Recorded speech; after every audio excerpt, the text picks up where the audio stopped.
Coming up on Cannabis Coast to Coast News this week. You can revolutionize senior health care. So how powerful is video? After President Trump posts the Truth Social video introducing the masses to the endocannabinoid system, the stock market erupts in the cannabis sector. Doug Miller will have the big winners in his High on Wall Street report. Plus, the government shutdown last week is pushing reform efforts even lower at the bottom of the list of priorities in Washington, D.C. A major protest at the Michigan State House as hundreds protest the 24% tax increase on the cannabis industry. Amie Carter has that story. But more lawmakers are rallying against a total ban of hemp at the federal level, and Kerry Hinkle has the impact from the hemp industry already. Add Florida to the list of states that no longer can use the smell of cannabis as a reason for illegal searches of vehicles, while California bans intoxicating hemp products and puts them inside licensed cannabis dispensaries. What impact will that have on the nation's largest cannabis market as the industry readies for another market adjustment? Plus, Shannon O Brien is back in charge of the Cannabis Control Commission in Massachusetts after 2 years that included a suspension, a firing, and a reinstatement.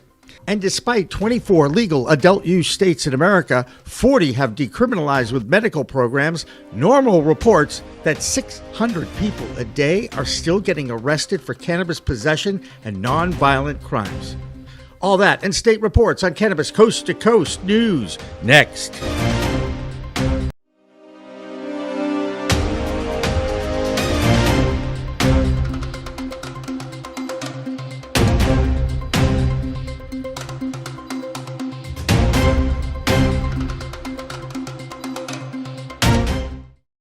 Hi, everyone. Welcome to this week's Cannabis Coast to Coast News Show. I'm executive producer Jimmy Young, filling in for Elena Pinto, who's off this week. I will have some help, however, from our Cannabis Coast to Coast News team. I am Kimmie Cannabis in Oklahoma. I'm Curtis Emery from Worcester, Massachusetts. I'm Amie Carter from Michigan. I'm Tina Tasaka in Nevada. First up this week, hey, did you happen to hear that the two-party political system we have in this country continues to solidify the political divide where our lawmakers can't agree on anything, including staying open for business? What does that mean for the federal cannabis reform effort? Well, let's just say rescheduling of cannabis is not a priority when it was operational, and now that the government is shut down, cannabis is back burner again on the island of disinterest. However, the endocannabinoid tutorial video that President Trump posted on Truth Social last week sent a stock market into a frenzy.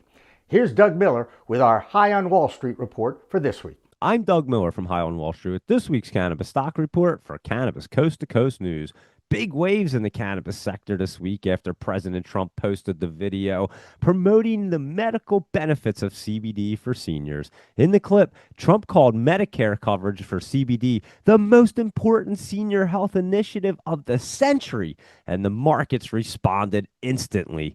Cannabis stocks ripped higher on the news. Tilray surged to hit a 13-month high, while Canopy Growth, Cronos, and Aurora all saw gains. U.S. operators like Trulieve and Curaleaf, they rode the rally up, and the cannabis ETF MSOS spiked over 20% in just one day. Investors are betting this could signal real regulatory momentum from Medicare support for CBD to long-awaited rescheduling of cannabis. Trump's CBD endorsement has reignited investor confidence and put cannabis stocks back in the spotlight. The charts are looking good to continue up, so watch for any dips. They're going to be great opportunities, and be sure to trade smart and lock in those profits. And that's this week's Cannabis Stock Report. Reporting for Cannabis Coast to Coast News, I'm Doug Miller. Since nothing good is happening on the federal level, we start our state reports with a Midwest state that has always been slow to react to any kind of reform. The state we are talking about is Wisconsin. This week, the Republican-dominated legislature introduced a bill that would legalize cannabis for medicinal purposes. A GOP trio of state congressional leaders led by Senate President Mary Felskowski shared this statement. Someone who suffers from a serious health condition should not have to make the choice to travel to another state or break the law so they can try an alternative medicine for relief. This legislation is about giving our friends, family members, and neighbors suffering from chronic illnesses the freedom to explore another option with their doctor. While Wisconsin starts to align with 40 other states who have decriminalized the plant medicine, Michigan is reeling from the 24% tax increase. Amie Carter has been reporting on this battle that is jeopardizing one of the nation's most vibrant markets. Amie's Michigan report is supported by Wally's Wonderworld of handmade custom humidors. This is mold on wheat. This is mold on weed. And this is what this Wonderworld plant is supposed to look like. Do you want to make sure this never happens to your precious flower? Check out the handmade humidors by Fenton, Michigan craftsman Gregory Johnson. Each humidor can hold 1 ounce of your stash, and it comes with a Boveda humidity pack. You care about your flower, so protect it inside a humidor made with American-grown maple, cherry, or sapele wood. Check out their website at wallyswonderworld.com. There you'll find the famous award-winning Hakuna Matata No Worries Humidor. You'll also find a variety of humidors with different designs. They even customize accessories like doobie tubes, grinders, and even a classic roach clip from the 70s. Treat your stash with class with a custom-made, handmade humidor from wallyswonderworld.com. And never worry about moldy weed again. I'm Amie Carter with Michigan Weedsters, and this is your Michigan Report for Cannabis Coast to Coast News.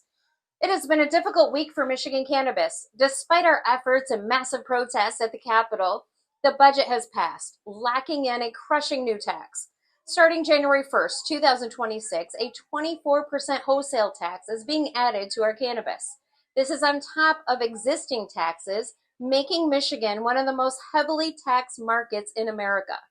Experts warn this move to fund pot for potholes could threaten up to 47,000 industry jobs and squeeze our small businesses to the breaking point.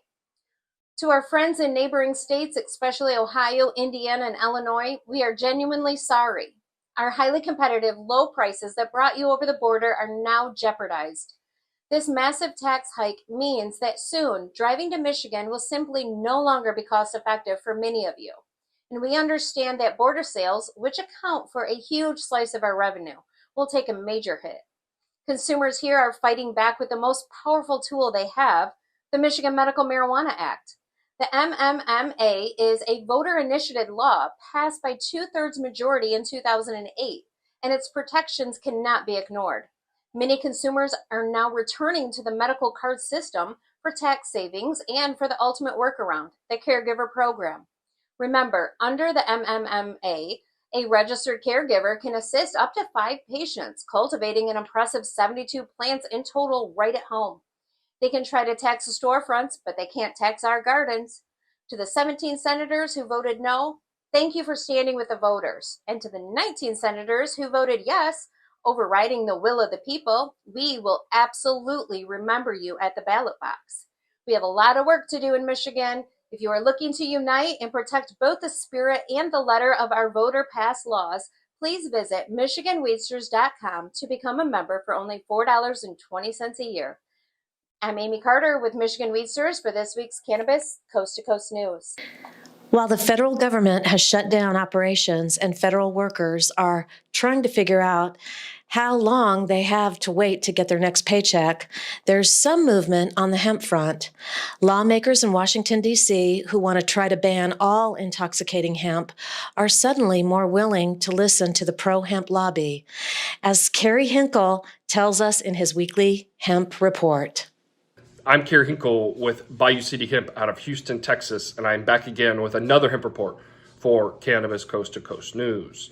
This week, we saw a huge development on hemp and cannabis policy at the federal level with President Trump's Sunday night Truth Social post endorsing the 2018 Farm Bill, full spectrum CBD, and educating the general public on what the endocannabinoid system is. Now, we at Bayou City Hemp work with politicians on both sides of the aisle and have been working, especially in the last few months, on the Andy Harris and Mitch McConnell ban language. And what this Truth Social post has allowed us to do is A lot of times, some of these offices are hard to get on the horn. They have a million other issues to worry about. But those Republican offices that may have not been wanting to get on the horn with us recently, that also want to align with pretty much everything that President Trump says, I was able to send them this video and got very quick responses and was able to get on the horn with some very important Republican lawmakers to educate them on this hemp ban, why President Trump's video is so important, and that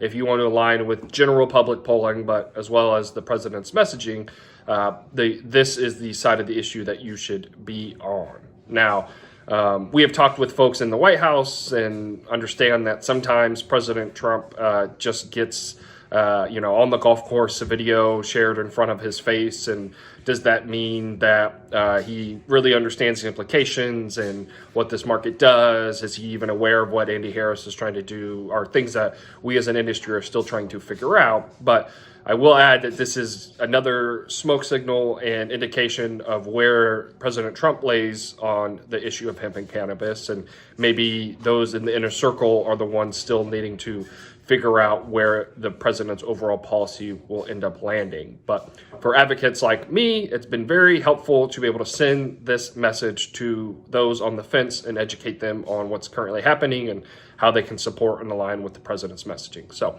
big win for us, but again, we are still awaiting as the Andy Harris Agapropes hemp ban language looms with the government shutdown in full effect. Again, I'm Kerry Hinkle with Bayou City Hemp, and I'll see you again next week for another hemp report for Cannabis Coast to Coast News. We'll see you then. We here in Michigan are all too familiar with the ups and downs of the price structure of cannabis in a mature market. Now there's another market that is imploding, and it is one of the first states who legalized the plant for adult use in 2012. It's Colorado. The lessons of supply and demand are being felt throughout that market and sending many regular users away from the legal market back to the legacy world. Jenny Germano has more from her state of Colorado. I am Jenny Germano with ICS Consulting.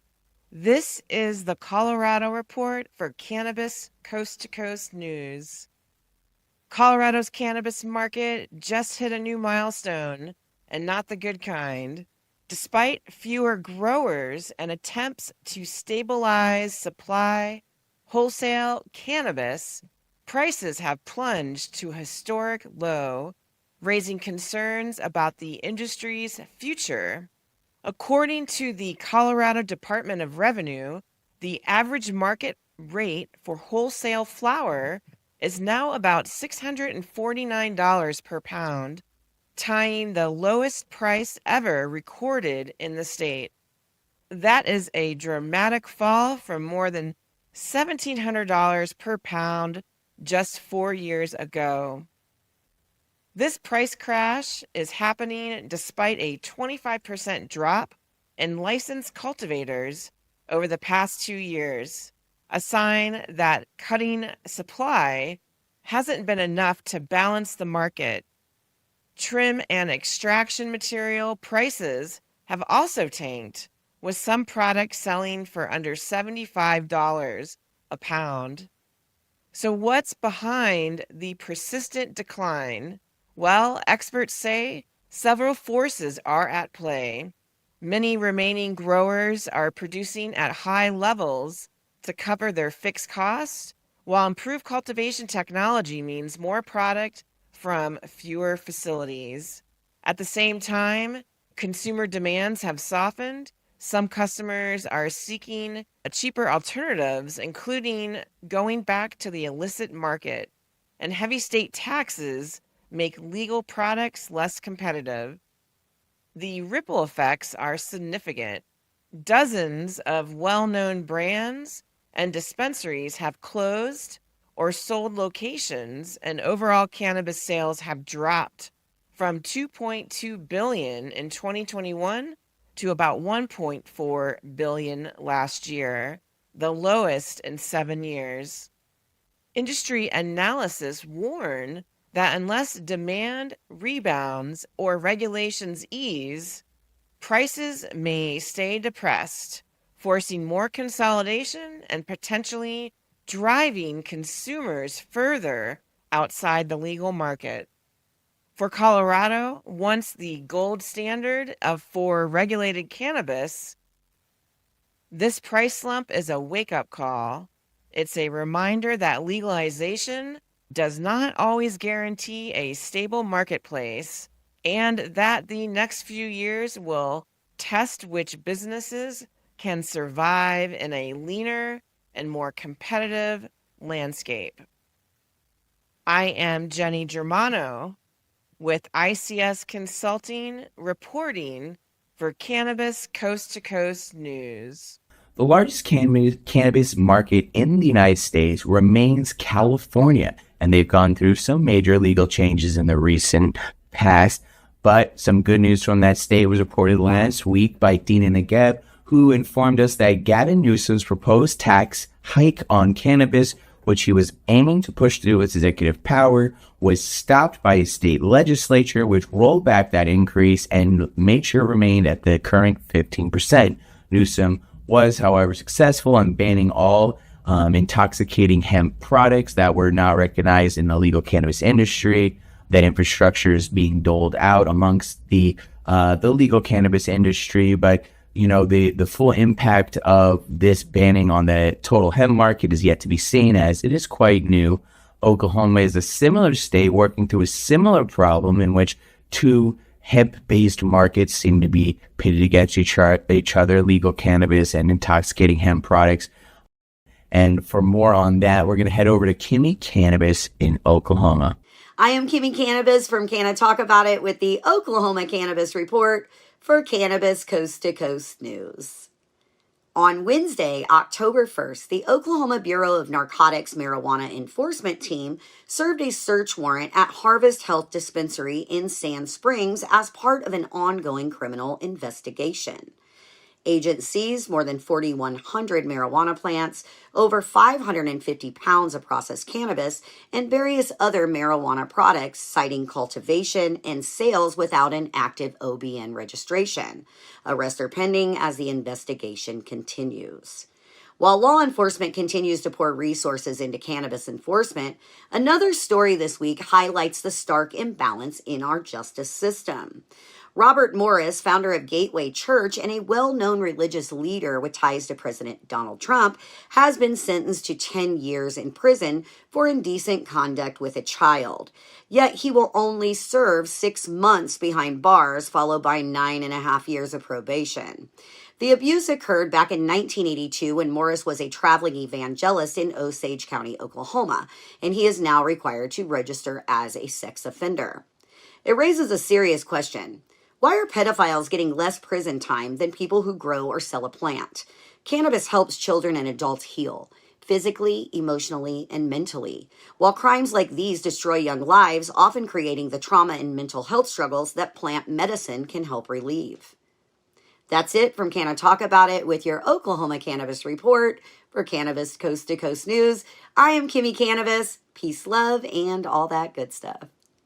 One of the most impactful trends in the infancy of this movement to rid the nation from more prohibition of cannabis is the entire effort to give those who have been most adversely impacted by the failed war on drugs a chance. Black and brown people from the inner cities are getting first crack at these licenses, and some have been tremendous success stories. Some have been taken advantage of too because of the proliferation of bad actors and frankly bad people who see an easier way to cutting regulatory corners. This industry is not easy to survive in, and the more business guidance and consulting you can get before you commence operations will at least give you all a fighting chance to make it. Another group that's starting to embrace the opportunity are the indigenous communities on native lands. They are now holding some major conferences featuring many leaders of their movement. And here's Tina Tasaka with a preview of what's coming up. I'm Tina Tasaka with 420 Technologies and Iconic Representation, and this is the Nevada and Tribal Nations Report for Cannabis Coast to Coast News. On October 13th at 2 p.m., Vicente LLP will host a National Indigenous Peoples Day conversation spotlighting tribal leadership in cannabis and hemp. In partnership with several leading associations that will be speaking and Native law experts, the event will explore tribal sovereignty, self-regulation, plant medicine traditions, and the future of equitable cannabis and hemp policy. You can register at vicentellp.com/news. Panelists include John Cartier, Omaha Tribe of Nebraska, Christopher Murray, Leech Lake Band of Ojibwe, Rob Pirro, Indigenous Cannabis Industry Association and Paradigm LLC, Mary Jane Oatman, Indigenous Cannabis Industry Association and Tribal Hemp and Cannabis Magazine, Jason Tarasic and Brian Vicente, both with Vicente LLP, Alicia Fall, Her Many Voices Foundation, Michael Decora, St. Croix Chippewa Indians of Wisconsin. Don't miss this unique discussion that honors Indigenous sovereignty and innovation shaping the cannabis and hemp industries. In October 2025, the Lower Sioux Indian community made national headlines with its groundbreaking Seed to Wall hemp initiative, one of the first fully tribal-led hemp buildings ventures in the U.S. The tribe grows, processes, and uses hempcrete to construct sustainable, energy-efficient homes on its Minnesota reservation, showcasing Indigenous innovation in green infrastructure. The Lower Sioux hosted the 13th International Hemp Building Symposium, October 3rd through the 5th, bringing together global experts to explore how hemp can power tribal economies and sustainable futures. That's it for the Nevada highlights and tribal nations. I'm Tina Tasaka with 420 Technologies, an iconic representation for Cannabis Coast to Coast News. Well, that'll do it for this week's A Block, the first section, but we have plenty more coming up, including a visit to a clone farm in Illinois where Mark Allen is just starting his grow. But where is Bird? You know, the Chicago clone guy's cat? Anyway, don't go away. Cannabis Coast to Coast News continues after this. There's approximately about 30 clones behind me.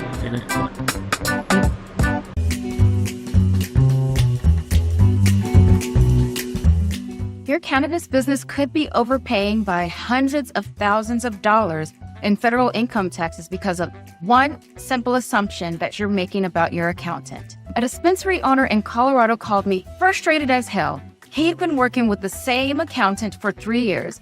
His accountant said, "What's 471C?" Here's what the ignorance of that accountant was costing this business owner. $180,000 every single year for 3 years. 471C has been around since 2017. We're talking about an 8-year-old tax provision that many cannabis CPAs don't fully understand.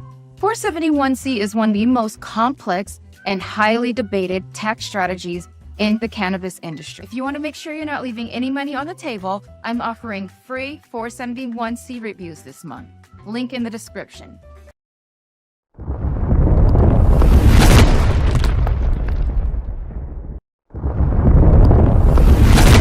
Accounting Buds has grown into Buds Group, the same award-winning quality, now with more service offerings. Buds Group, your best buds in the biz.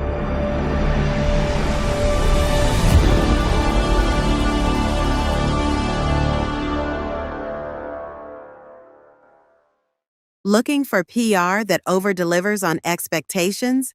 At Maverick Public Relations, they pair big agency experience with personalized attention.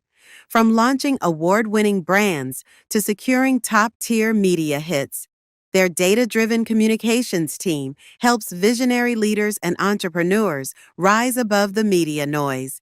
Maverick PR is responsive, collaborative, and relentless about results and ROI. Visit themaverickpr.com and make headlines together.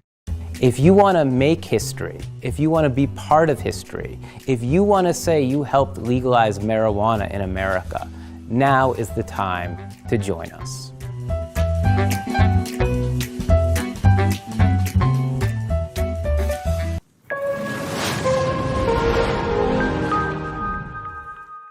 Welcome back to Cannabis Coast to Coast News. I'm Tina Tasaka, and this is the B block, or second section of our news show. We always start with a look at what's going on outside of the U.S. First up, if you have chronic back pain like millions of Americans do, you might want to consider using cannabis to help with your pain. Results from a controlled study out of Hanover, Germany, were published in the journal Nature. The study followed 800 patients split into two groups.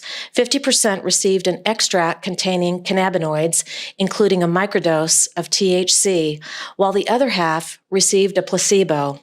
The medicine was produced by a German company called Vertanical. After 12 weeks, the treated group reported a 2-point reduction in pain on an 11-point scale, almost twice the improvement seen with the placebo.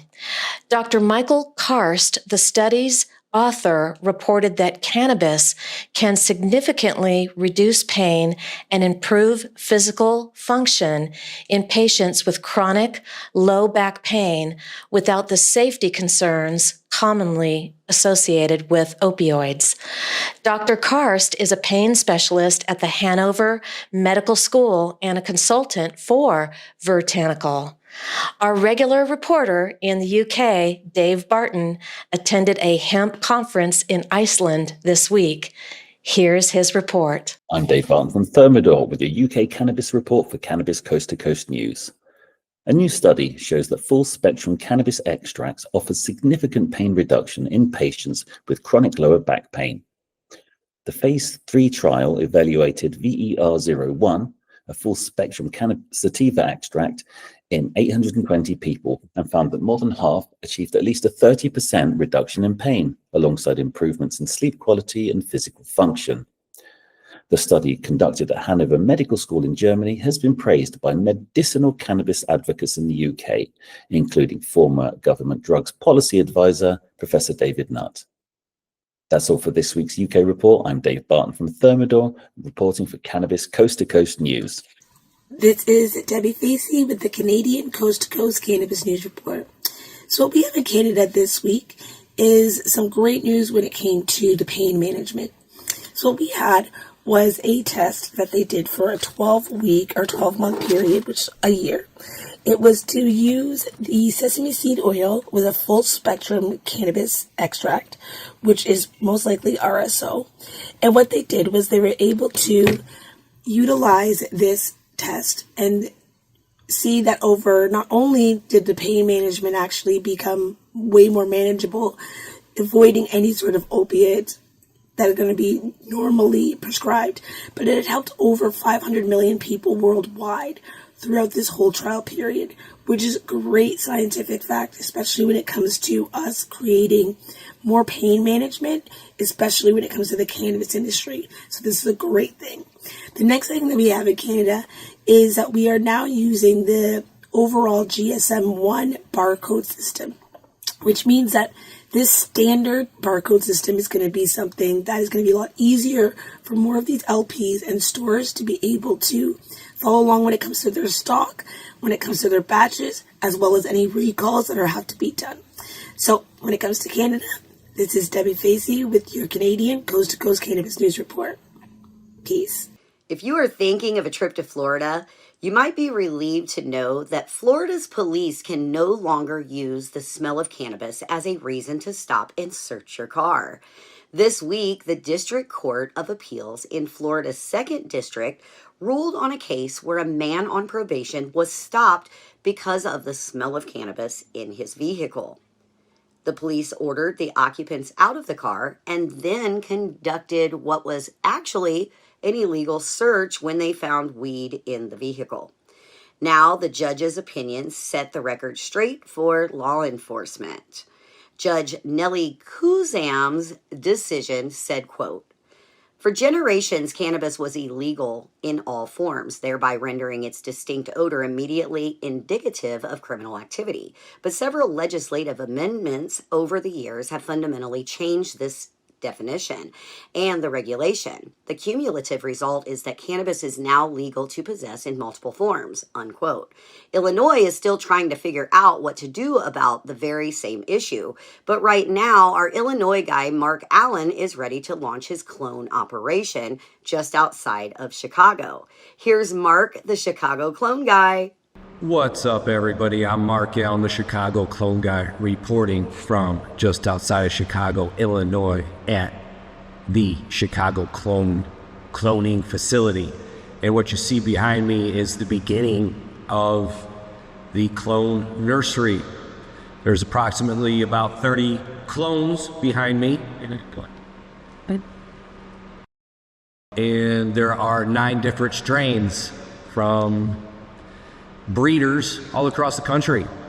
But this is just the beginning of what is going to be many, many, many plants. So I'm looking forward to taking you all along the road of this journey with me.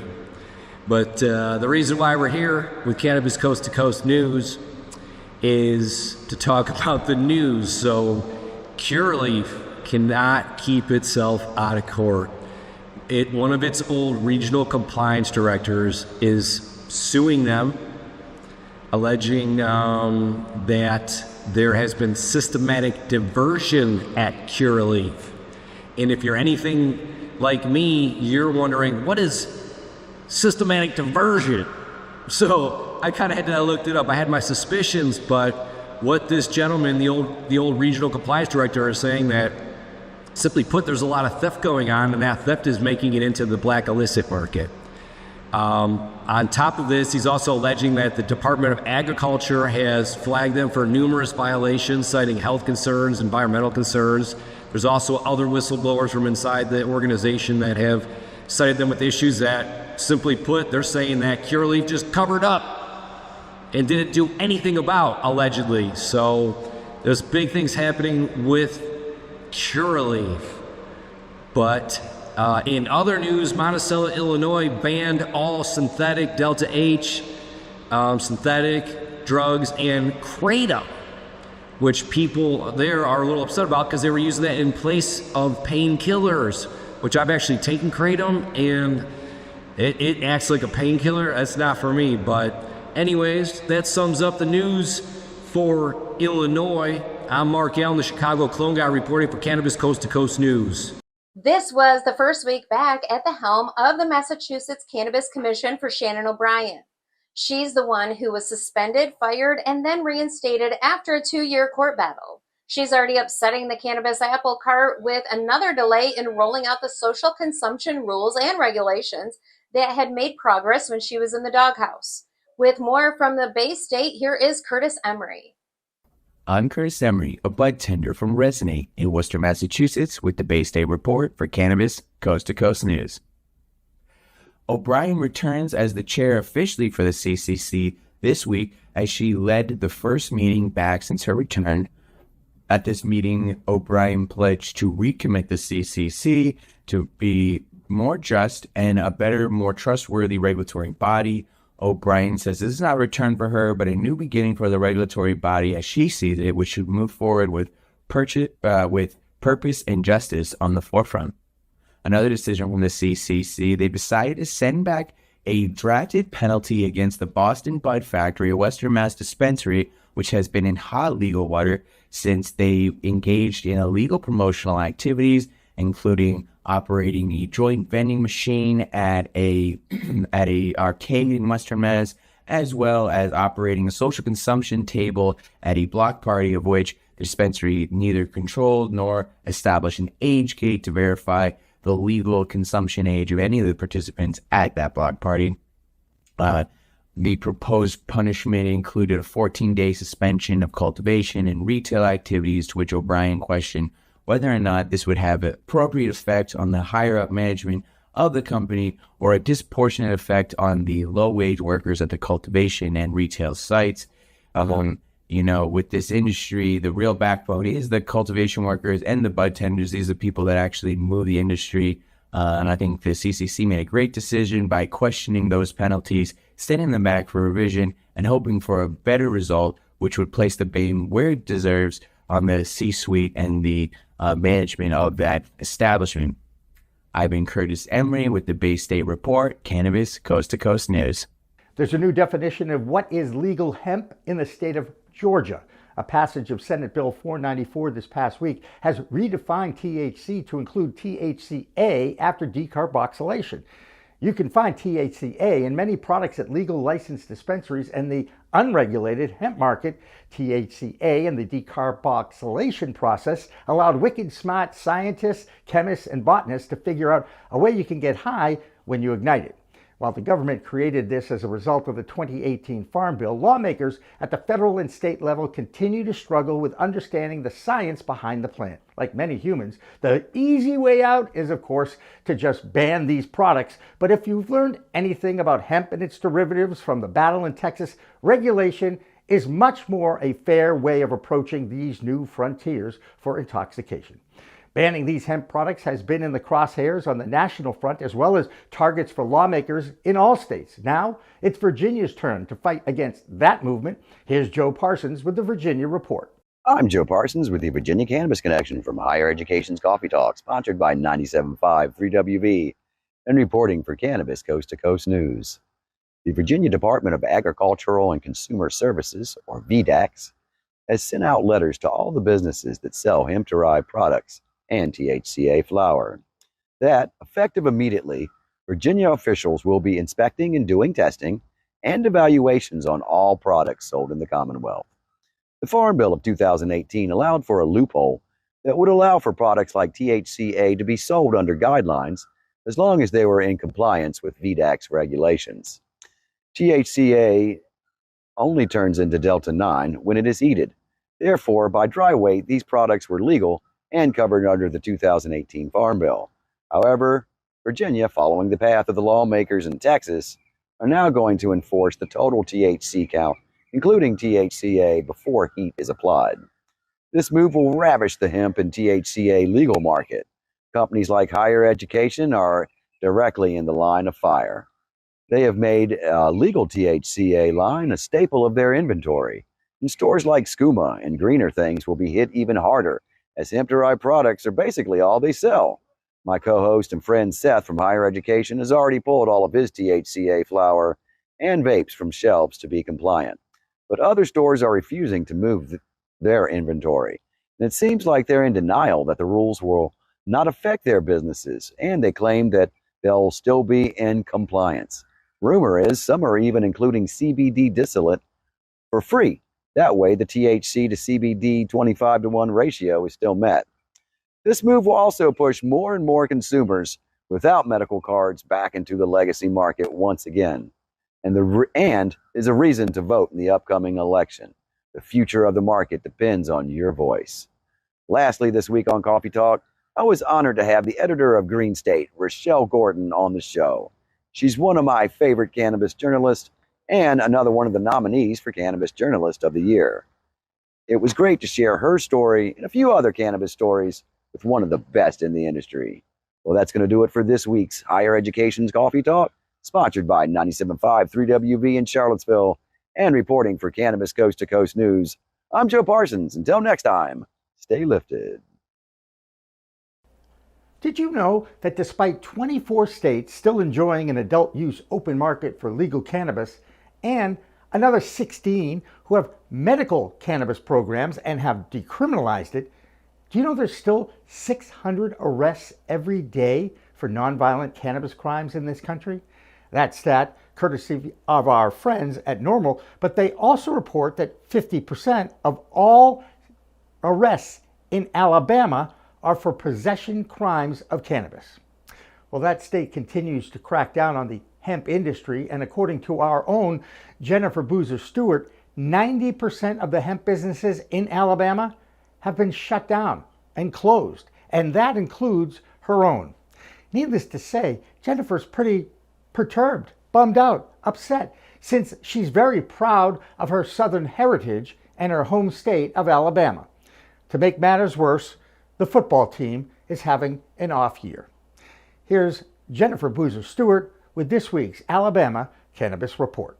I'm Jennifer Boozer Stewart reporting from Alabama for Cannabis Coast to Coast News. I read an article this week that was grading each state's mental health services. And guess who was at the bottom of the list? If you guessed Alabama, you were right. Between the poverty level, the lack of jobs, oppression, we don't even have a number one football team this year or last year. It's pretty demoralizing to live down south here in Alabama. Add to that the passage of HB 445, which wiped out 90% of hemp products available that help people with mental health issues, and you've got a recipe for disaster. Not only do we not have delivery rooms and pediatric services in 23 counties, mental health services are almost non-existent here, and now they've taken away the people's ability to self-medicate with plant medicine. Interestingly enough, the 3 states who scored the highest for mental health services, New York, New Jersey, and Hawaii, are all fully legal states. You would think Alabama wouldn't want a bunch of people with mental health issues running around on top of all the other problems that we have with drugs and violence and crime. But hey, roll tide. I'm Jennifer Boozer, reporting from Alabama for Cannabis Coast to Coast News. The state of Ohio is enjoying a boost in sales thanks to the new pre-roll laws, and they still have plenty of other issues that they have to deal with considering they have a prohibitionist-leaning legislature. Christina Brisson tells us this week about a handful of companies who are now suing the state over their restrictive advertising rules. Here's her Ohio Cannabis Report for this week. I'm Christina Brisson with Over the Top Renovations with your weekly Ohio Cannabis Report with Cannabis Coast to Coast News. Currently, there are 7 Ohio companies that are suing state regulators over strict product and advertising rules, which they allege are operating under outdated medical laws and should be updated to adhere to our new recreational cannabis laws, which I would have to say that I do agree. Riviera Creek has now made an exclusive grower and distributor product agreement with Cheech and Chong Cannabis. And as well, Bloom has now opened its 7th dispensary in Ohio in Athens, where I do have a daughter that goes to college there, and I can say they can benefit from another dispensary that has a wider reach. Looking forward to more growth here in Ohio and future updates, hopefully. I am Christina Brisson with Over the Top Renovations with your weekly Ohio Cannabis Report with Cannabis Coast to Coast News. Up next is some news of progress in the state of Kentucky, which is still waiting to open up their first medical facility. But they do have some grows going on, and Robin Alford is keeping an eye out for any positive signs in her state. But like watching paint dry, watching cannabis grow and waiting for it to grow is a slow process, but at least it has begun. Here's Robin's Kentucky Report. I am Robin Alford, coming to you with the Kentucky Cannabis Report for Cannabis Coast to Coast News. This week, we had a Tier 3 cultivator open up in Madison County, and eventually they will expand to 25,000 square feet, and that's going to be a lot of medicine, a lot of love for patients that need it. And it'll be probably a few months before they get the product on the market, and eventually with the Tier 3 cultivators, they are going to test the market first to see how many patients they have, how much they need, et cetera, et cetera. So it's going to be a few months, so everybody can be patient, and we will get everything rolling. So this is Robin Alford with the Kentucky Cannabis Report for Cannabis Coast to Coast News. A special message to Robin on behalf of the entire Cannabis Coast to Coast News team. Our deepest sympathies and condolences to you and your family after the passing of your former husband. And finally tonight, a special appeal to our audience is many of you who watch our news regularly, you know I love to teach and educate people. I'm very proud of our staff at the Cannabis Coast to Coast News team. Well, I'm back at Curry College just outside of Boston this semester teaching an introduction to sportscasting on TV and radio, a course I've actually taught there since 2009. Now I'm taking my teaching skills online, and I've joined a new platform called Skool.com. That's school with a K. And one of the reasons I'm really looking forward to working with this platform is that I will be able to live stream an open talk show every Monday night starting October 13th at 8 p.m. Eastern Time. Many members of our news team have already signed up, and there is a free trial with the school, but again, it's only $1 a month and you can cancel anytime. That's just to become a member of my community called the Forever Young School of Communication.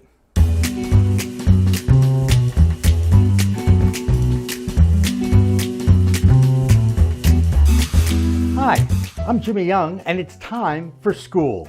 That's School with a K. I love the name of this platform because it's the first course I'll be teaching where spelling really doesn't count.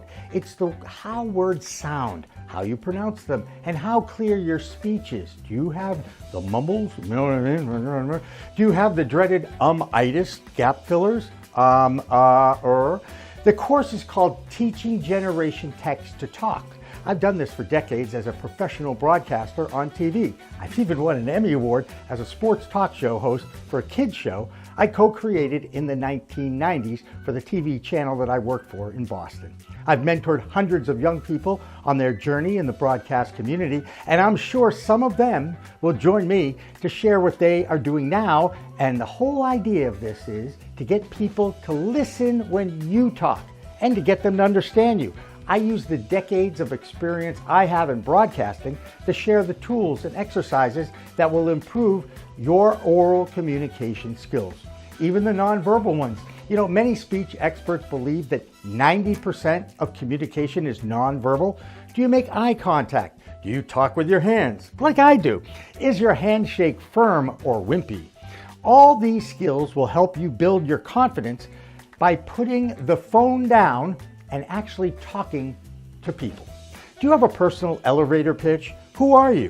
Where are you from? What do you do for a living? What distinguishes you or differentiates you from others who might be applying for the same job?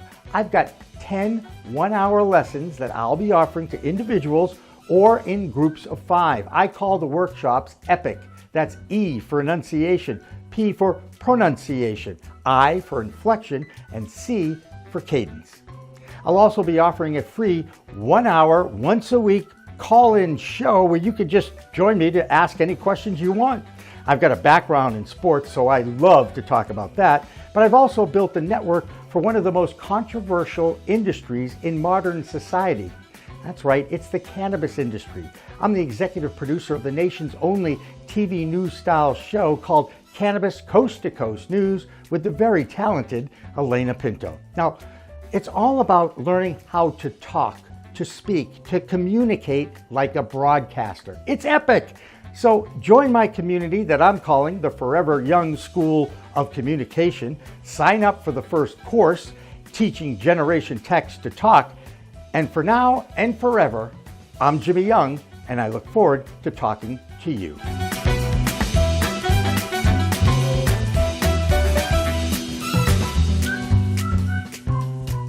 Well, that'll do it for this week's Cannabis Coast to Coast News. For Kimmie Cannabis, Amie Carter, Curtis Emery, and Tina Tasaka, I'm executive producer Jimmy Young, reminding you all that it's a whole new world of weed out there.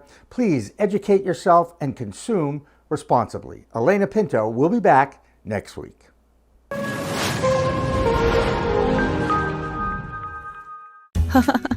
I think I messed up. Did you know there's a place that covers all the cannabis news you need? Pro Cannabis Media is now WPCM TV, your go-to website for things cannabis. WPCM TV is the CNBC of weed, bringing you the latest news you need. Amie Carter. This week, she reports from inside the State House in Lansing. I'm Amie Carter from Michigan Weedsters with this week's Michigan Report for Cannabis Coast to Coast News. And talk shows about all things cannabis. Well, thank you, and thank you for all you're doing to get the word out. Like, this show is so important. It all started back in 2018 when Emmy award-winning talk show host Jimmy Young kicked it off with the In the Weeds podcast. That it's not just any generic paper towel. You do have a brand that you use, right? Yeah, we live or die by the bounty. I mean... The quicker picker-upper! I love that! His mission? Building an army of multimedia journalists and podcast hosts who are documenting the fight to end cannabis prohibition in this country and around the world. Fast forward to today, and we've got the nation's only weekly cannabis coast-to-coast news program with Elena Pinto. Hi, everyone. Welcome to this week's Cannabis Coast to Coast News, WPCM TV's weekly production of the fight to end cannabis prohibition in this country and around the world. I'm Elena Pinto. Delivering the nation's only TV news-style program. Since June 2021, WPCM TV has racked up over 1.3 million views with 17 million impressions and picked up over 16,000 subscribers on YouTube alone. For more information, contact the team at WPCMTV.com